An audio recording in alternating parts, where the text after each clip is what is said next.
All right, so as you guys can see today, we're taking a look at the brand new OnePlus 13 and we're comparing it to the Pixel 9 Pro XL as well as the iPhone 16 Pro Max. Right now, just a front-facing video camera test. We're at 4K 30 frames per second, and as you can see, we have some very aggressive backlighting with the sun just right behind me there. So you can see how these cameras are handling in terms of HDR. And then if we flip around, you can see how we look with that sun directly in front of us there. All right, so just to take a second look, obviously you guys were able to hear the microphones and how they differ, but I want to take a closer look at the actual video quality. The first thing that stands out to me is that the colors of the OnePlus tend to look a bit more muted when the camera has to compete with that direct sunlight. The other thing that stands out is the noise that you get in the shadows of the Pixel when there's a lot of harsh sunlight. I think the Pixel handles the exposure and the tone of my skin extremely well, but if you look at the darker areas, specifically my jacket, you can see there is quite a bit of noise compared to the other two. Now, when the sun is behind the cameras, all three look much better in my opinion, but if I had to choose one, I would probably go with the Pixel. I feel like with the right lighting conditions, especially for people of color, the Pixel gets it right more times than not. Now, switching to the rear cameras, again, similar setup. We have the sun pointed directly at the cameras to see how they handle that dynamic range. And based on actual real life experience, I do feel like the iPhone typically handles dynamic range the best. However, as you can see, the Pixel and the OnePlus are holding their own quite well. And I will say, it does seem like OnePlus has made some improvements to their dynamic range coming from the OnePlus 12. From there, let's actually get into some ultra-wide examples. And one of the biggest takeaways here is that the iPhone and the Pixel have a wider field of view. If you look at the edges of each shot, you can see they're able to fit more in the frame compared to the OnePlus. As far as video, again, pretty much the same thing. The field of view is much wider on the iPhone and the Pixel, but when it comes to detail, it does seem like the OnePlus has a slight advantage. Now, that could be a result of the focal length not being as wide. I'm not 100% sure, but in general, when you take a closer look, it does appear that the OnePlus retains the most detail. Right here, just another example. Again, you can clearly see that the OnePlus is not nearly as wide, but aside from that, I do like how the overall footage looks. And then once you zoom in and take a closer look, you can see a bit more details on the OnePlus. It's not a huge difference, but there is a little something there. And then we've got a third example, just for good measure. We've got some handheld walking footage, which gives you a little insight as far as the standard stabilization modes. And then we turn to the left and take a closer look at this mural. Now, I can't think of too many reasons that you would need to zoom in this far, but just in case, this shows you how the ultra-wide cameras stack up. Now, switching our focus over to the main cameras, there's not a whole lot that's different between the three. The overall focal length, the amount of detail is solid across the board. You will notice some differences as far as how they handle colors here and there, and every now and then, the OnePlus does manage to stand out. In this particular example, I love how the OnePlus handled things. I think it's spot on as far as the white balance, along with the iPhone's white balance. I think they both did a great job in that regard. To me, the white balance on the Pixel is a little too cool. And then when it comes to the red color of the dress, the OnePlus is more vibrant and it just stands out and grabs your attention more so than the other two. And it's pretty much the same thing in this example. I love how the OnePlus handles the blue background in contrast with the green and purple of the costume. And if I had to pick one from this lineup, I think the OnePlus stands out the most. Now, as far as video using those main cameras, I think all three do an amazing job. And it's one of those situations where you really can't go wrong. If you zoom in and take a closer look, you don't really notice any major differences in terms of detail and resolution. You're basically in good hands no matter which way you go. You can also see how they stack up as far as standard stabilization using those main cameras. From there, let's get into some telephoto examples. This is going to be for those times you might need to take shots from a distance. And this is another situation where all three do a great job. But I will say the OnePlus does seem to do a little bit more post-processing to clean up the images. I think it adds more sharpening and noise reduction compared to the iPhone and the Pixel. Right here, we've got another example. As you can see, our subject is this large monument, and we're able to zoom in once with those telephoto lenses, and then we zoom in once more at 25 times and 30 times respectively. And in this particular example, I would probably go with the Pixel. I think it looks the cleanest and most natural. For me, the processing on the OnePlus is a bit much. So right here, we've got sort of a landscape style shot with those telephoto lenses. And then we zoom in once more, and you can definitely see that the Pixel and the OnePlus do a much better job of cleaning up the image, whereas the iPhone is quite a bit noisier.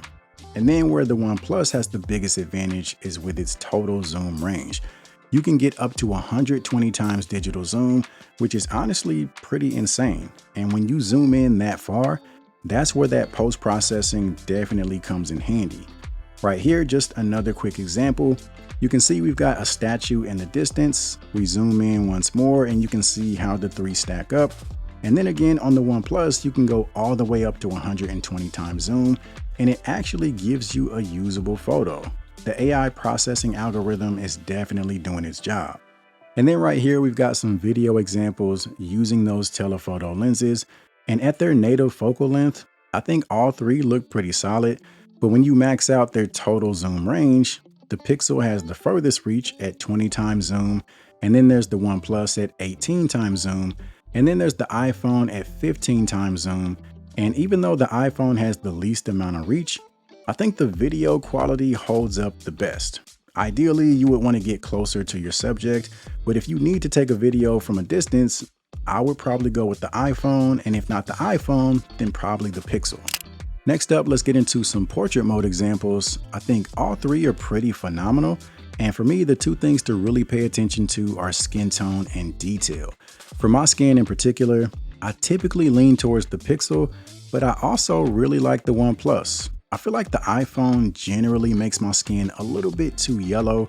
And as far as detail, that's where the iPhone and the OnePlus do give you a sharper image compared to the Pixel. I think the Pixel intentionally softens the image to give you a more flattering look. And then there's the video equivalent of portrait mode across the three devices. On iPhone, it's cinematic mode. On the Pixel, it's the blur mode, so on and so forth.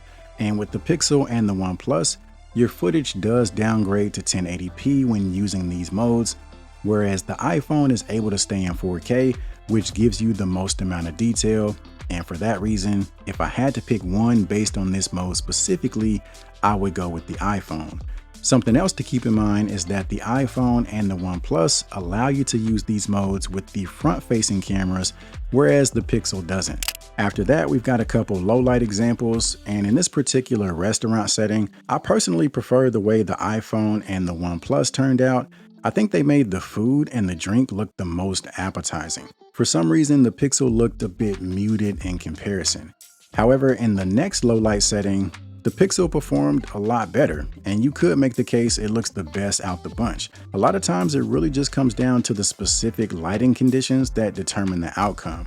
And then as far as low light video, starting with the front facing cameras, as far as the exposure and the color of the subject, which is obviously me, I think the Pixel handled it the best. There is quite a bit of noise in the shadows, especially if you pay attention to my black sweater, but to be fair, all three cameras are going to have some level of noise in low light conditions. Switching things to the rear cameras, the ultra-wide cameras in particular, you could slow things down, you could zoom in and really pixel peep if you wanted, but all things considered, I think all three do a pretty good job. Again, the main thing to keep in mind here is the wider focal length of the iPhone and the Pixel compared to the OnePlus.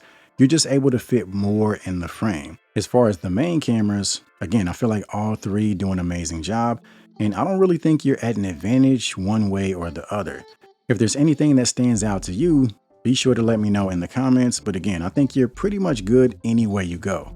Now, moving things over to some nighttime examples, one thing that stands out in this particular shot is the reflections on the iPhone and the Pixel. If you ever used an iPhone, you've probably noticed these types of reflections before. Surprisingly, with the OnePlus, those reflections didn't show up. Aside from that, I think all three stack up pretty well in most examples. In some shots, it does seem like the Pixel and the OnePlus prioritize the highlights a little bit more than the iPhone. With the iPhone, it seems like in some shots, it prioritizes the shadows more so than the Pixel and the OnePlus. Now, throughout the video, we've seen some different video examples that showcase the standard stabilization modes, but as far as the active stabilization modes, I do feel like the iPhone gives you the smoothest overall footage. However, the OnePlus is one of the first phones that I've come across that allows you to use the active stabilization mode with 4K quality. With the iPhone, the limit is 2.8K, and with the Pixel, it's 1080p. So when it comes to detail and resolution, the OnePlus does have an advantage. And then last but not least, when it comes to slow motion, the iPhone is the clear winner because it's capable of 4K 120 frames per second, while the Pixel and the OnePlus are limited to 1080p. But just to keep everything apples to apples, I did all three cameras at 1080p, 240 frames per second.